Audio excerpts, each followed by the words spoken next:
বিরোধী দলের নেতা বলেছেন উনি মুক্তিযোদ্ধা পরিবারের লোক এবং উনি শহীদ পরিবারের লোক এবং উনি জামাত ইসলাম করেন। এটা ডাবল অপরাধ। মুক্তিযোদ্ধা পরিবারের লোক কেউ জামাত করতে পারে না। উনাকে জিজ্ঞেস করে করা লাগবে। এটি আমার নাগরিক অধিকার। আমি কোন দল করব, কোন আদর্শ আমি অনুসরণ করব, এর উপর হস্তক্ষেপ করার ন্যূনতম কোনো অধিকার রাষ্ট্র কিংবা সংবিধান কাউকে দেয়নি। বিরোধী দলের নেতা বলেন উনাকে আমি অসম্মান করি না, সব সময় মাননীয় বলে কথা বলি, কিন্তু উনার দলের লোকজন এখানে বসে আছে, তারা আমাকে ফজা পাগলা বলে কথা বলে। উনি একদিনই তা বলেন তারা নাকি সভ্য, তারা নাকি ইসলাম। এবং উনি যে বলতেছে, ওই দিন বললো যে আমার দাড়ি পাকা, আমার চোখের সমস্ত পাকা, উনি আমার চেয়ে 10 বছরের ছোট। আমার বয়স 78 বছর, আমি 48 সনে জন্মগ্রহণ করেছি, উনি 58 সনে জন্মগ্রহণ করেছে। মাননীয় সদস্য, আমি ওনাকে, আপনাকে কেউ এই ধরনের উক্তি করেছে আপনার সম্বন্ধে? এরকম তো সংসদে কেউ বলে নাই তো। এরকম না বলছি করেছে। আপনি কেন নিজে করেছে আছে এখানে উপস্থিত। আমি আজকে আপনাকে বলতে চাই, বিরোধী দলের নেতা বলেছেন উনি মুক্তিযোদ্ধা পরিবারের লোক এবং উনি শহীদ পরিবারের লোক এবং উনি জামাত ইসলাম করেন। এটা ডাবল অপরাধ। মুক্তিযোদ্ধা পরিবারের লোক কেউ জামাত করতে পারে না। আর শহীদ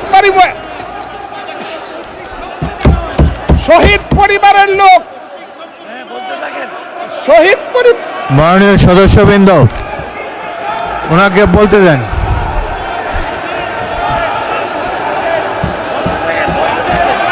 মাননীয় সদস্যবৃন্দ, অর্ডার। আপনারা শৃঙ্খলা রক্ষা করুন। মাননীয় সদস্যবৃন্দ, সংসদে শৃঙ্খলা রক্ষা করুন।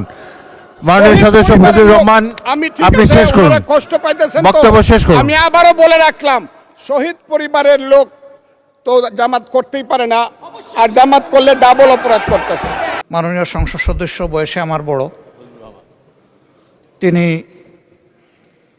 মুক্তিযুদ্ধে তার অবদান সব কিছুই বলেছেন, কিন্তু নিজের অবদান বলতে গিয়ে আরেকজনের অবদানের উপরে হাতুড়ি পেটানোর অধিকার কাউকে দেওয়া হয়।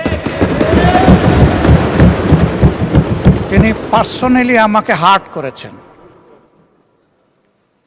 তিনি বলেছেন যে আমি বলে থাকি আমি শহীদ মুক্তিযোদ্ধা পরিবারের সদস্য,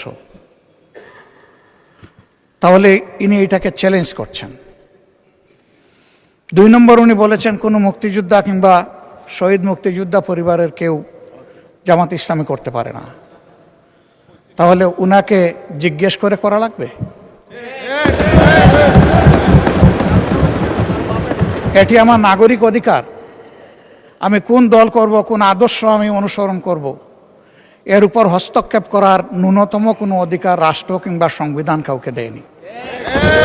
আমি এটার তীব্র নিন্দা জানাই। আমার আইডেন্টিটি নিয়ে প্রশ্ন করা হয়েছে, এটা গুরুতর অপরাধ করেছেন উনি।